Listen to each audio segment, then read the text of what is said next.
de Hans Lujolo. Voilà, représenté par Ongando. Hans Lujolo présente également ses condoléances à Lisbonne Fondation ainsi que la famille biologique de Pico. Faluji, merci Niki Kungu. Voilà, nous invitons JS Production.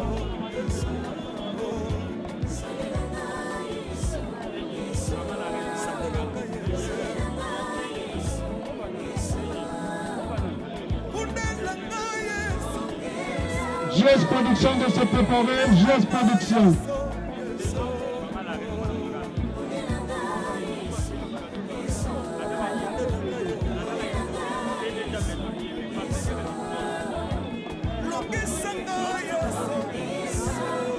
JS Production, rapidement s'il vous plaît.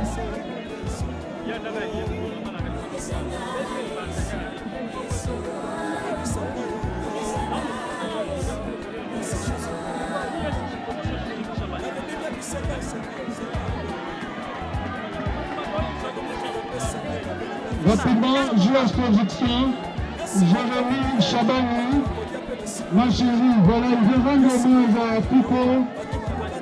Voilà, merci Jean, voilà, ça c'est JS Production.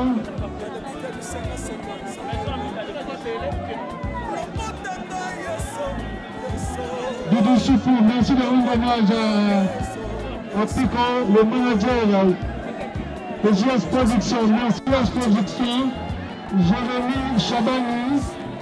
ma chérie, voilà, il veut rendre hommage à Pico. Voilà, de toujours, voilà, ça c'est GS Production.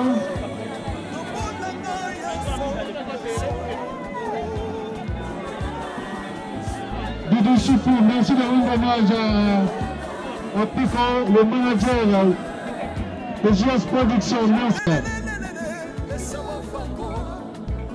Ça c'est Libala Munda, la grande communauté. Le groupe Chic Choc, le Wengue de Ngadiadia de se préparer. Le groupe Chic Choc, le Wengue de Ngadiadia de se préparer. La famille aussi, Louisaka de se préparer.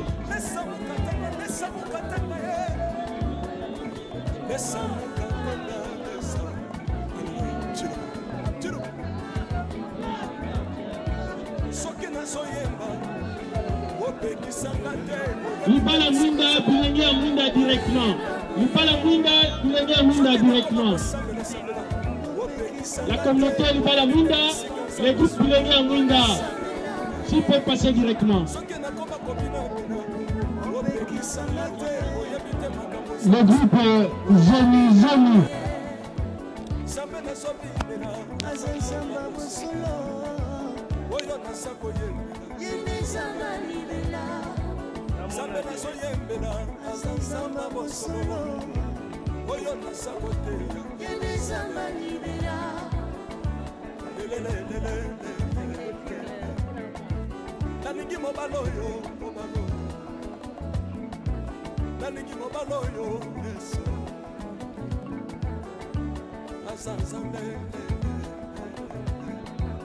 Ayoki bosenga na nga nzamba kabasa ye ayoki sije na ngai ye nzamba ndonda ye nazalaka locataire apesinga lopango natambolaka makolo nazalaka kobala te apesinga libala apambolinga yeso yeso apambolinga yeso yeso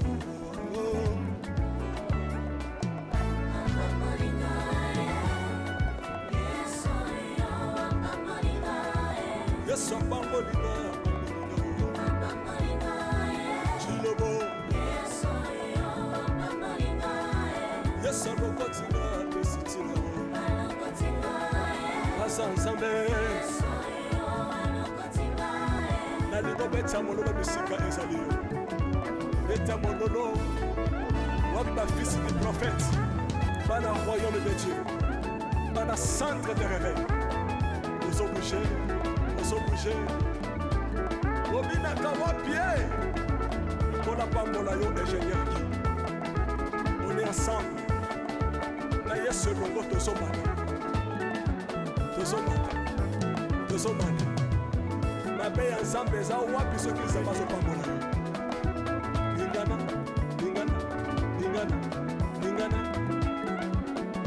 Lo bakele kele.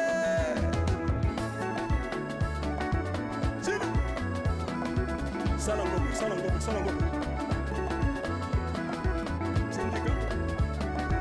Syndicat. Que Dieu vous bénisse.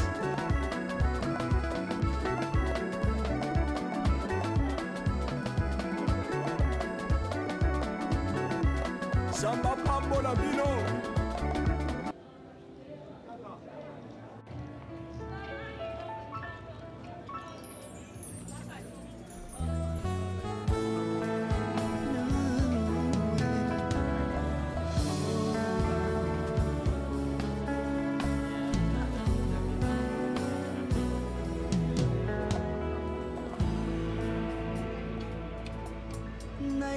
Na yo papa nanga monisanga loboko na yo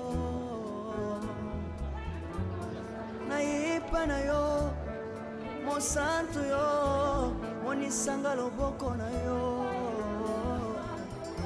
zamba lolo yo azosale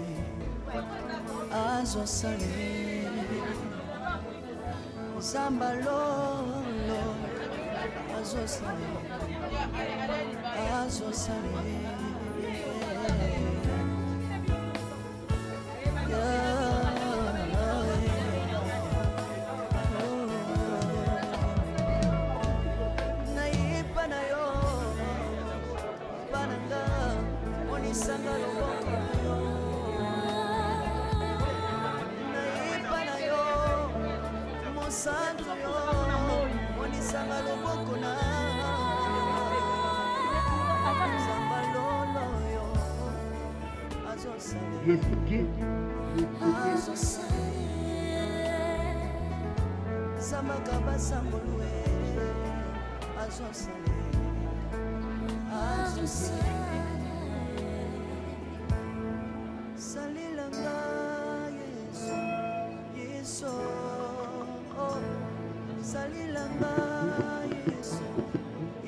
Alléluia.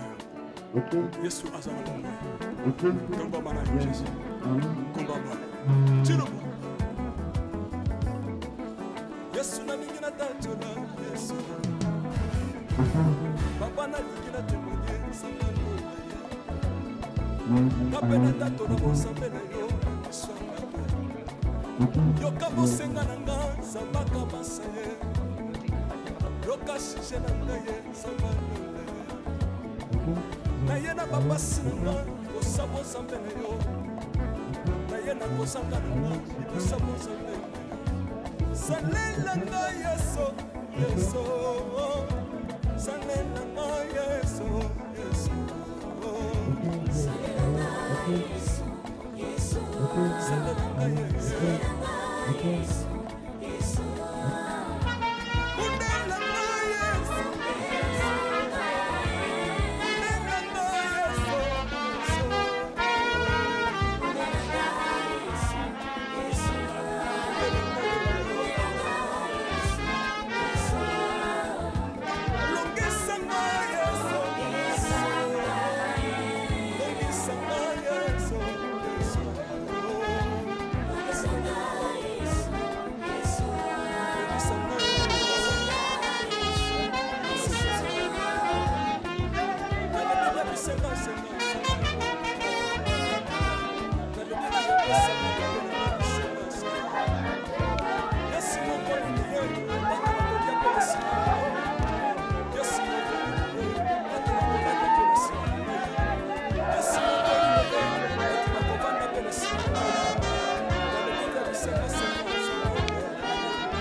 Sangate, oyebite bisika nsamba swanga. Bona samela ye.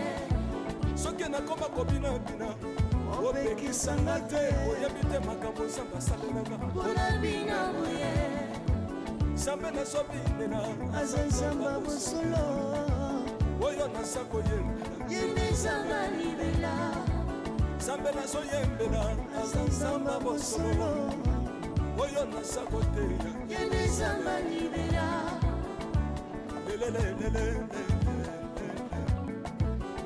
nalingi mobala oyo nalingi mobala oyo Yesu aza Nzambe ayoki bosenga na nga Nzambaka basa ye ayoki suje na nga ye Nzamba nazalaka locataire apesinga lopango natambolaka makolo nazalaka kobala te apesinga libala apambolinga Yesu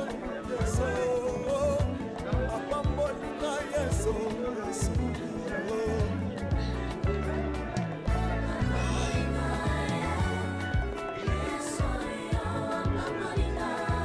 Yesu apambolinga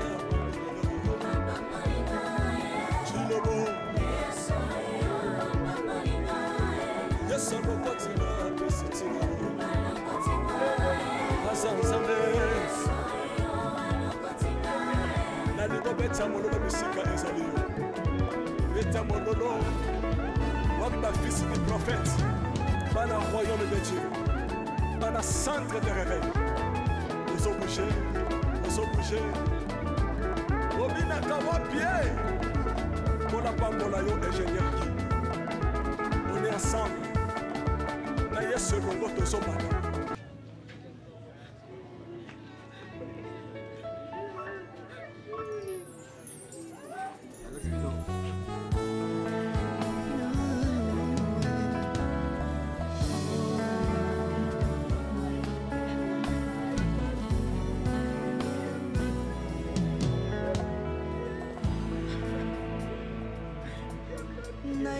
na yo papa nanga monisanga loboko na yo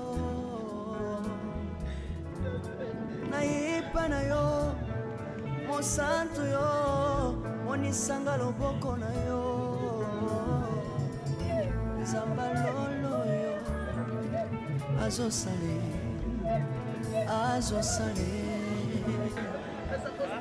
Nzamba lolo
wapi? Tuende bani baba. Exacto.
Para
azazamba bosolo oyo naza koyemba yendezanga libela nzambe nazoyembela azazamba bosolo oyo naza koteya yendezanga libela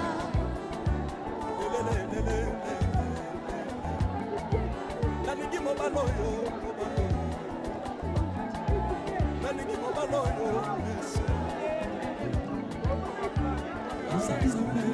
Cérémonie de l'enterrement de notre frère à travers tous les programmes qui sera exécuté ici au nom du Père et du Fils et du Saint-Esprit. Mokonzi Azanabino Usambela Mokonzi Nzambe Tata Bolamu Bonso Opesaki mwana waya papi Dweme Bomoi awa onse lelo okamati ye na bolingo mpe na ngolu ya yo okotika maboko mayo mei Nzambe mokonzi ya molongo mpe mokonzi ya bomoi molimo mwa ye oyamba ye elongo na banzelu basantu mpe mwinda molobi komosanela ye okobonzela yo mpe mokonzi ngonga ya mpasi awa biso bana bayo bansa tosangani awa opesa biso lisalisi ekoki ote tolekisa ngonga ye na boyambi mpe na elika enene ya komona ye mokolo mwa suka tobonzeli bongo Nzambe ozali mokonzi o bileko biso seko mokonzi asalisa biso tolekisa ngonga ye na nguya ya ye Nzambe azali Nzambe Tata Mwana mpe na Elimo Santo amen.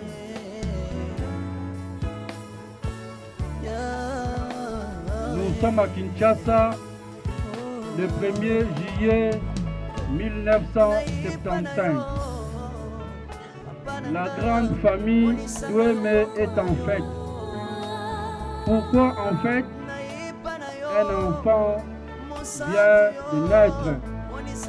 Un petit garçon qu'on surnommera Papi Dweme Kama. Quelques années plus tard, Papi Dweme Kama devient artiste surnommé Pico. 49 ans plus tard de la date de naissance, le 27 novembre 2024, la grande famille Dweme est en pleurs. Pourquoi en pleurs? Le petit garçon qui était né le 1er juillet 1975 vient de casser la pipe à l'hôpital Saint-Joseph. Sur ce, la grande famille Dweme, les artistes comédiens, nos amis de l'ONEM se sont décidés de rendre un hommage digne et mérité à Papi Dweme Pico. Voilà le motif de notre présence en ce lieu. Rendre des hommages dignes et mérités pour une dernière fois à Papi Dweme Pico. Le programme se présente de la manière suivante. Après la prière, nous allons passer à la lecture de la biographie par la famille. Après la lecture de la biographie, viendra le moment de témoignage. Après le témoignage, nous allons passer à la cérémonie Bravo l'artiste. Après la cérémonie Bravo l'artiste, nous allons donner la parole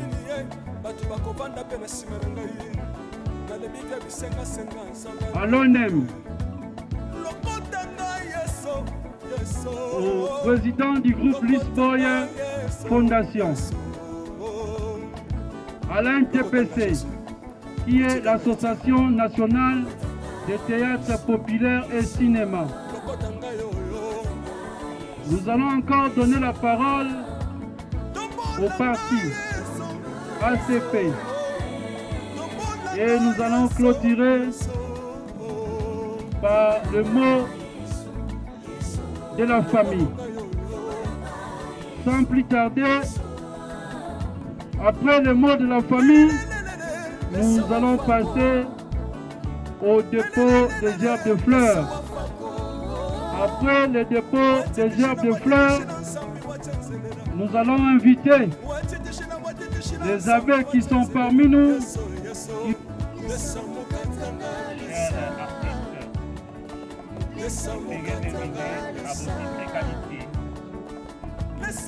Nous remercions sincèrement d'abord pour votre assistance dans ces moments douloureux que la famille est en train de parcourir et vous tous qui sont présents en Seigneur. La Bible dit, Ecclésiastique 7:2, le pied est venu dans un lieu de deuil parce que c'est la fin. Et on dit c'est là où l'homme est mort. Et le Seigneur qui a permis que vous soyez là, au nom de la famille, vraiment nous vous bénissons au nom de Dieu. Amen. Pico,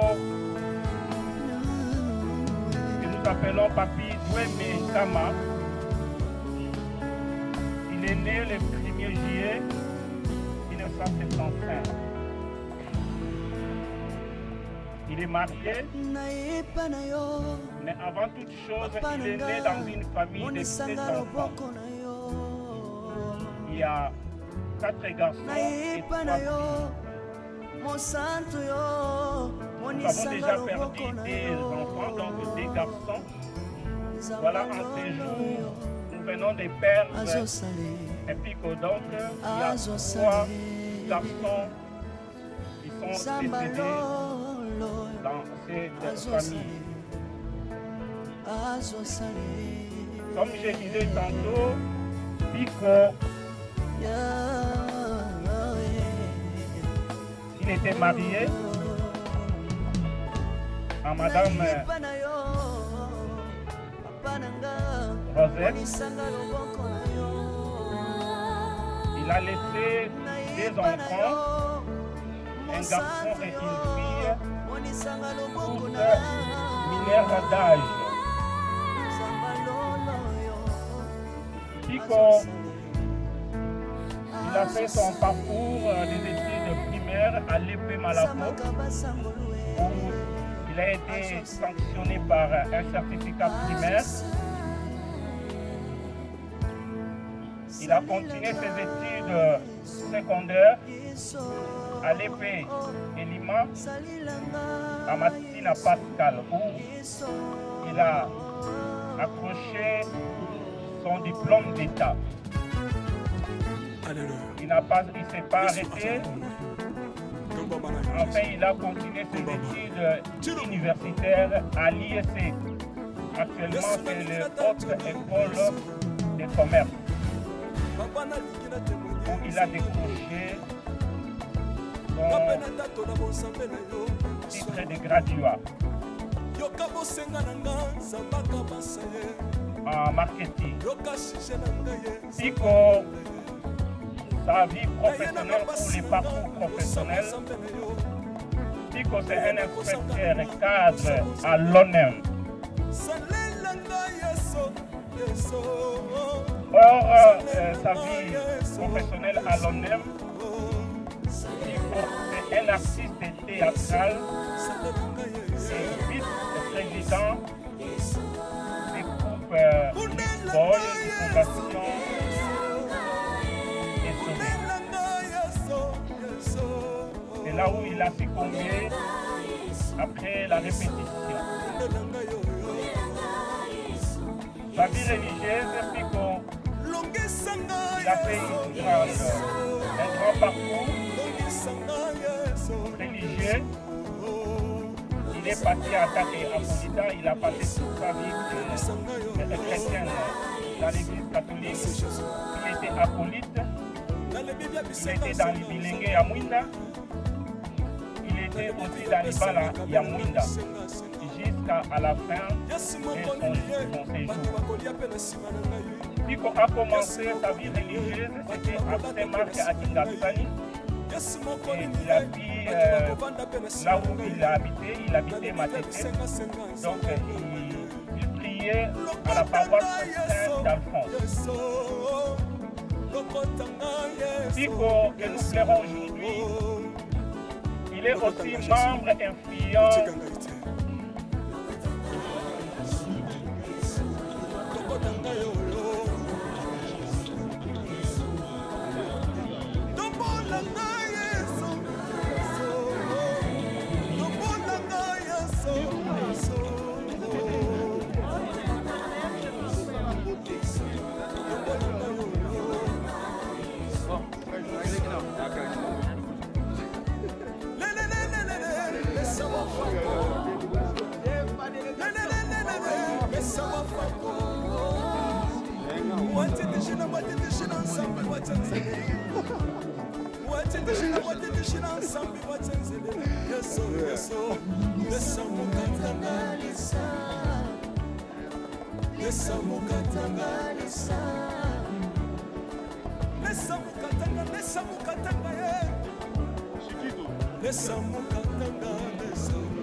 yango tozobunda etumba bazalaki azwa financement pamba te soki azwi financement na provision antenne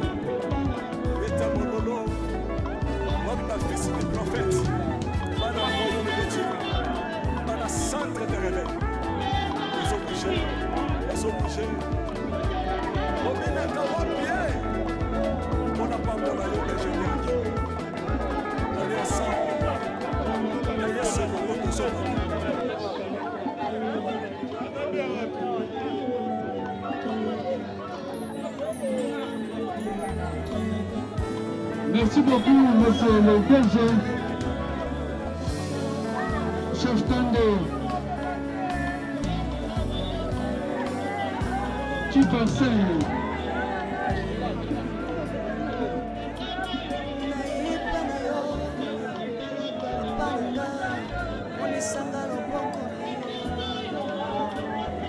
Merci beaucoup, DG José Moutindia, merci. Merci, monsieur l'administrateur José Moutindia. Merci beaucoup, Arsène Komango, qui m'a réussi, chef Tande.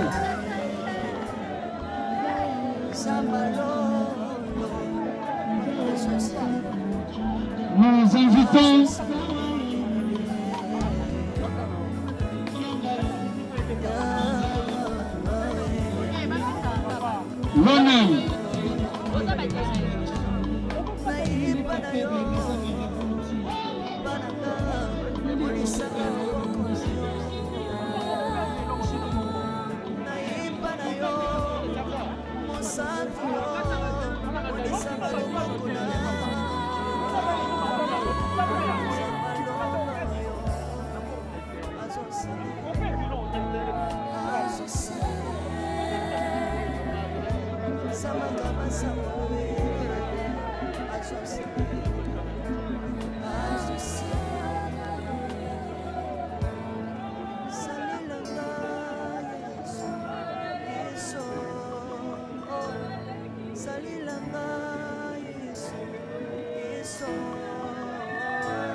Les artistes comédiens vont déposer leurs jets de fleurs pour rendre hommage à leurs collègues Piccolo, Maïndombe, le silencieux. Les artistes comédiens, Bissonio, c'est Tolandani, c'est ça la Moulango. Bissonio, Bissonio, c'est Tozana, TPC, Tokoti.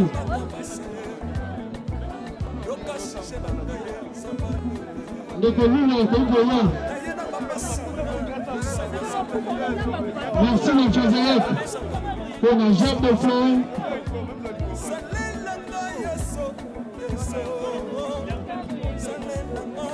Non, portrait à Mimini, merci beaucoup. Voilà, là, le président est sauvé. Le président mouvement de gauche, voilà.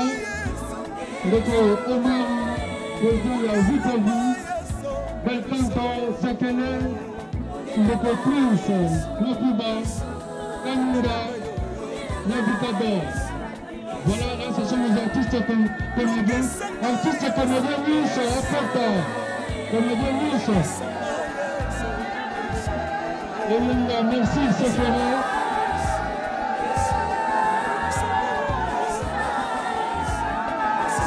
Mamie Djekisse, et le matin, Sebele, Ange Maïcha, Didier Tricadero, merci. Bijou Lavanne.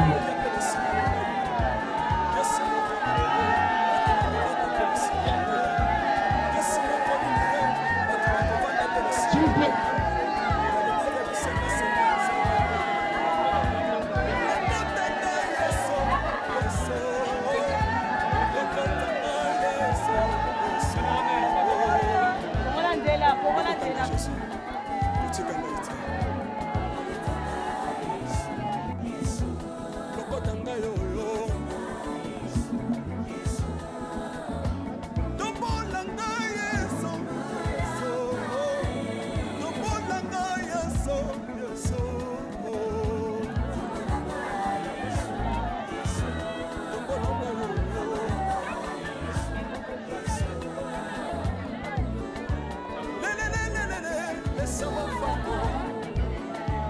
Le 11, l'isolé.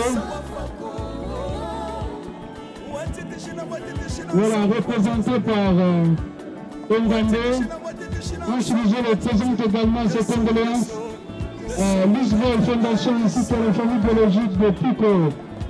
Kaludji, merci Niki Kungu. Voilà, nous invitons JS Production.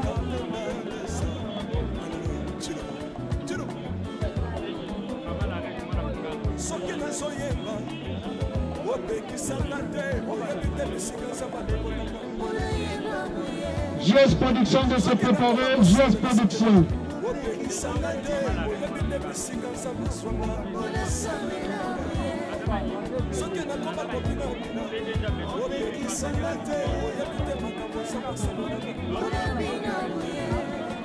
JS Production, rapidement s'il vous plaît.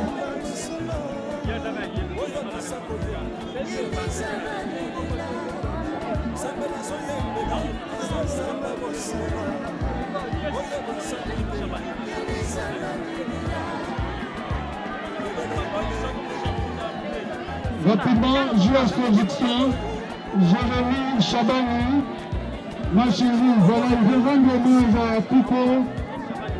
Voilà, de tous autres, voilà, ça c'est JS Production.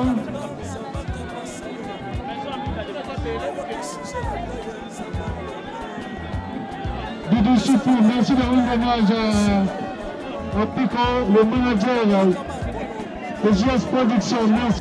C'est le président mouvement de gauche qui est également épuisé. Il a perdu l'actrice Sakina, qu'on va enterrer le vendredi. Recueillement de Salamapeka Kawa, nous demandons aux artistes de venir également rendre hommage à Sakina le vendredi. Là, c'est le groupe Moulombe Gauche. La délégation est bel et bien conduite par lui-même, Moulombe Gauche, champion. Voilà, là, c'est le groupe Moulombe Gauche. Ils sont également les plus jeunes, ils ont perdu Sakina. Mais bah, lui, on peut rendre hommage. Donc, Pico, Solange, merci d'être là, sans épine. Bâton TV, Maman, la reine, Moni Mingala. Merci de venir rendre hommage à Pico qui est accompagné de Zaï. Nous appelons le groupe Simba.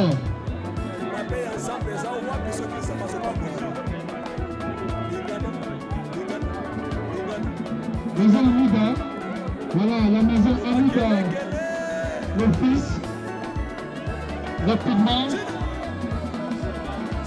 Groupe Simba, s'il vous plaît, groupe Simba. Le groupe Le Bon Samaritain de se préparer avec l'évangéliste, l'homme de Dieu, Jean-Paul Mayata, pasteur de la foi. Le groupe Simba, s'il vous plaît, rapidement.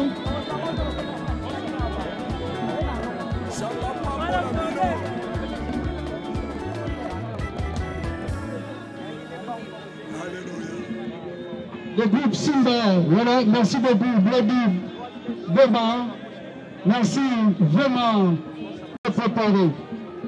Là, c'est le groupe Le Bon Samaritain. Maman Tina, Sokola, la délégation conduite par Prince Mavouba et Rabbi Maving, un ancien également du groupe Lisboa Fondation, Rabbi Maving. Mama, if love is crazy, love is for me.